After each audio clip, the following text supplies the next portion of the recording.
আসসালামু আলাইকুম। Wishing everyone piece.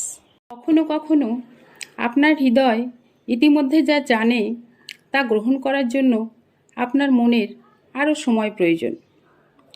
জীবনের একমাত্র অক্ষমতা হলো খারাপ মনোভাব ও গভীর চিন্তা। আমি এমন লোকেদের প্রশংসা করি যারা সর্বদা দয়া দেখায় এবং লোকেদের সাহায্য করে।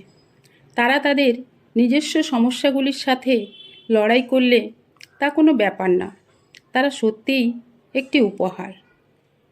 কখনো কখনো একা বসে আরাম করা এবং কারো সাথে কথা না বলা খুব ভালো অভ্যাস। আপনার সামনের ধাপে ফোকাস করুন, পুরো সিঁড়িতে নয়। নিরাময় শুরু হয় যখন আপনি বেঁচে থাকার জন্য যা করেছেন তার জন্য নিজেকে দোষ দেওয়া বন্ধ করেন। শক্তিশালী হন এবং এগিয়ে যান। আপনার আবার সুখী হওয়ার সময় এসেছে।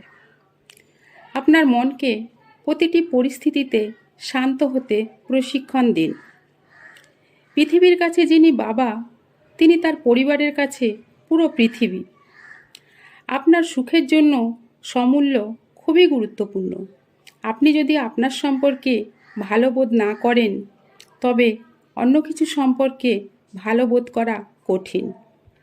মানুষকে ক্ষমা করুন, সবাইকে, এমনকি যারা তাদের কর্মের জন্য দুঃখিত নয়। রাগ ধরে রাখলে শুধুমাত্র আপনাকে কষ্ট দেবে, তাদের নয়।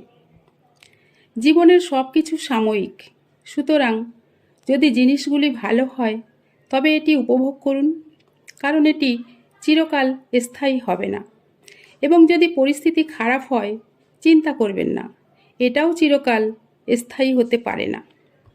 ব্যথা শেষ হবে, কান্না থামবে এবং দরজা খুলবে।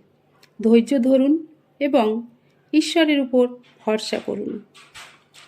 জীবনে আপনার পথে যাই হোক না কেন, ঈশ্বর আপনাকে এটি থেকে বাঁচতে যথেষ্ট শক্তিশালী করে তুলবেন। Thank you so much for watching my video.